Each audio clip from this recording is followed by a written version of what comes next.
Hello, everybody, and welcome. I am so excited to have you here today, and this is actually quite a special day. If you have been following my channel very much, you know that something called the Hour of Code is coming up. The Hour of Code happens during CS Education Week each year, and that's the second week of December. What we try to do is get people to try just 1 hour of code to see that it's not that scary. And this year, we're aiming for even more. We want people to go beyond an hour. After you've finished your hour of code and you realize that you can do it, figure out a way to add a little bit of coding into your life. If you're a teacher, that means bringing it to your classroom and helping your students see that coding is a vital part of their future and everybody can do it. So as part of Hour of Code, we get wonderful tutorials sent over to code.org. And those tutorials get looked at and rated so that everybody has a pleasant first hour experience. I am really excited to share with you today a brand new exclusive tutorial that I have been helping to work on over the past couple of months. It's just launched on the code.org website. And if you go to hourofcode.com, you'll be taken to this page here, and it will have the new Minecraft tutorial right here. If you've not had the pleasure of playing Minecraft Education Edition, you are in for a treat. We're about to meet a new character. So here we are. When you click on the button, this tag opens up and gives you some more information. This is the Minecraft Hour of Code presented to you by Mojang, Microsoft, and Code.org, or Mojang if you're from America. And it gives you a little bit of information here about how to get to the link and who it's for. It's for beginners, which is great. That means all of you just starting out can play along with me here today. I'm going to click start and we're going to have a good time. Now you'll see for Minecraft, there are 3 tutorials to choose from. We have Hero's Journey. We have Minecraft Designer, which was last year's tutorial. And then we have Minecraft Adventure. Oh, actually, I think I mixed those up. Minecraft Designer was the first year, and last year was Minecraft Adventure. But this year is Hero's Journey, and we get to meet a new character called the Agent. First, a video. Lizzie, Preston, thank you for Look at coming with me. Stacy. What I want to show you is just over this mesa. It's plateau. Stampy. You're going to love it. Ah, There's look a at hole in the track. No. Oh, no. Is everyone okay? I see the problem. Look, there was a hole in the track. Really, Stampy? Maybe we should gather blocks to fix it. Let's make it a race. First one back to the top wins. Okay. So these videos are top notch this year. We have great videos with amazing Minecraft YouTubers on this tutorial. And I am going to let you watch those on your own. I'm not going to rebroadcast them on my channel because they deserve to be seen in their entirety, but I will take you through and give you a little idea of what's going on. Oops, I clicked through that a little bit too quickly. We have our lovely Minecraft music going on here. And this is the very first level. And it is letting us know that basically things are backwards here. Steve and Alex can't do anything. I'm just going to refresh this so that I get the ability to choose Alex because I like her to walk me through. You'll notice that the instructions change when you choose Alex. And, oh, maybe you can't see because it doesn't say Alex on this one. You'll notice in other ones. So, sorry, this music is distracting me a little bit, so I'm going to mute my tab. There we go. This time, Alex can move around, but nothing in Minecraft is working. She can't mine. She can't do the things she would normally do, so she needs help. And fortunately, we have this character called the Agent. So the Agent, which is this guy right here, can be coded to come clear the path for Alex to get to this treasure chest. So we need to figure out how to get the agent to move one step forward onto the pressure plate. To do that, we're going to take this move forward block and we're going to click it beneath the when run block and click run. And now the agent is on the pressure plate, opening the door so that Alex can come out and get the chest. Woohoo! That is fantastic. So I'll continue here. Now Alex is headed on an adventure and she needs a map. See how the instructions say Alex here for Alex and they say Steve for Steve, so that you get a first-rate experience no matter which character you're choosing. Now we need to figure out how to get the agent to the pressure plate. And you'll see it's very similar to the last one.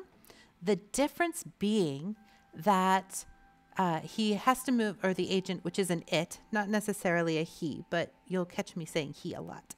The agent has to move forward 2 steps this time in order to get to the pressure plate.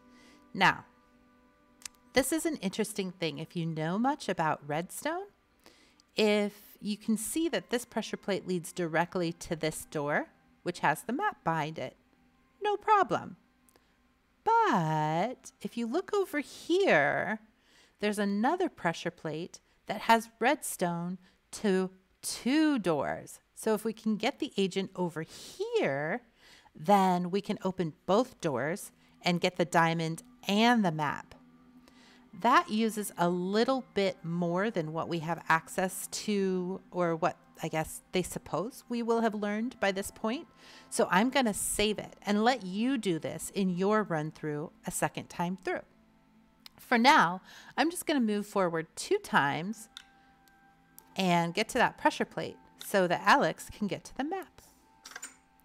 Woohoo! Notice when Alex steps on the pressure plate, the other door opens, but as soon as she steps off, the diamond is safely locked again. Yay! All right, I'm going to continue. Now, here we have a situation. You can see the 2 doors again, and with these doors, you can get on this pressure plate over to the left over there and open both doors. But for now, we're just going to move the agent to that first pressure plate, grab that compass so that Alex can continue on her way. So what do? Well, we already showed you that we can move forward several times. And this is a perfectly good solution to get us to that pressure plate. But you'll see that there's a repeat 4 times block introduced here. Now, it doesn't say anything in the instructions about using it, and it's not required, but I like to use a good repeat block. It speeds things up for me a little bit. So this 1, 2, 3, 4 is actually equivalent to repeat 4 times.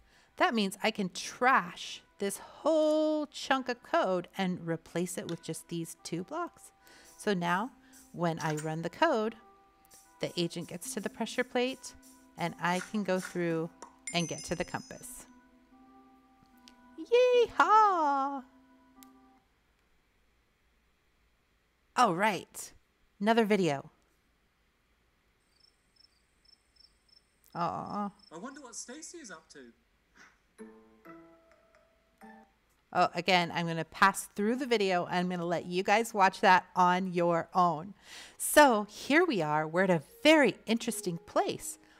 We have this situation where the agent is on an island in the middle of the water, and we need to get the agent 7 steps away to this pressure plate so that the agent can get to the bucket behind the door. You'll notice that there is no bridge here. That means that Alex cannot get to the pressure plate on her own. The agent, on the other hand, can hover over water. So we don't need to build a bridge. We don't need to do anything special. We just have to move forward 7 places until we get to that pressure plate so that Alex can walk off over to the right and get the bucket. We happen to have this repeat 7 times block here. And as you saw before, we can use a repeat block to get rid of lots of repeated code.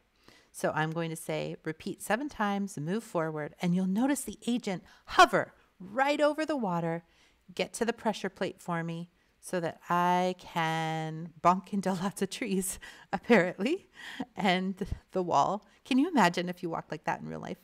Bonking into trees in the wall. Actually, never mind. I kind of do. Okay, here we go. Now, this level is going to introduce the idea of turning. So we are going to need to move forward and turn to get to this pressure plate. Now, I happen to like using a repeat loop, even if sometimes there's an extra instruction that hangs off the end. In order to see why a repeat loop might be helpful, we're going to say this out loud. To get to the pressure plate, you need to move forward, turn right, move forward, and then if I turn right again, it's not going to hurt anything. So I'm going to use this repeat 2 times in there.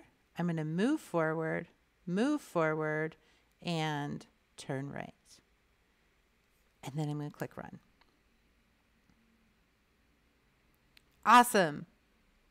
The agent got to the pressure plate and set me free so I can get the axe. Woo-hoo. Do I sound like I'm coming down with something? I feel like I sound like I'm coming down with something. Okay, I will continue on now.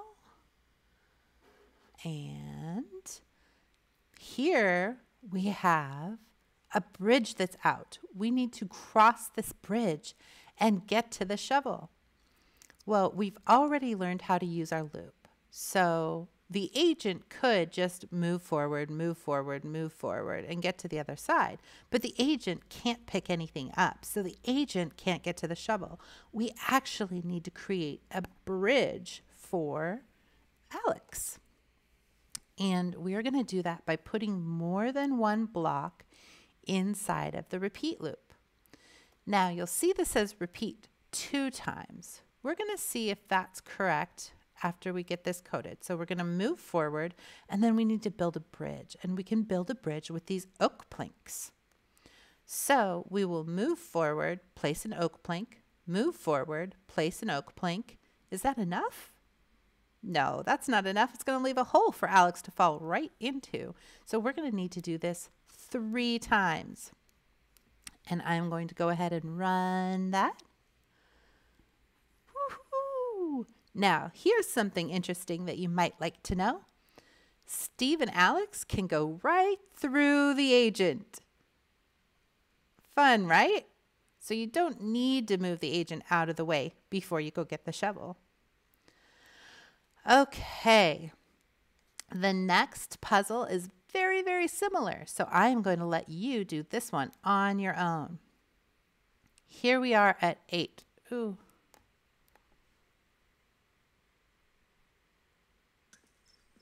Let's sleep so it's day when Stacy comes back. Okay, guys, I am back from the Minecraft offices, and I think I know how to solve the problem Okay, I'm going to leave that there so that you can watch it on your own. And instead, we are going to look at this new puzzle. This puzzle introduces something called a function. This function is code just as if we had had it loaded underneath our when run block.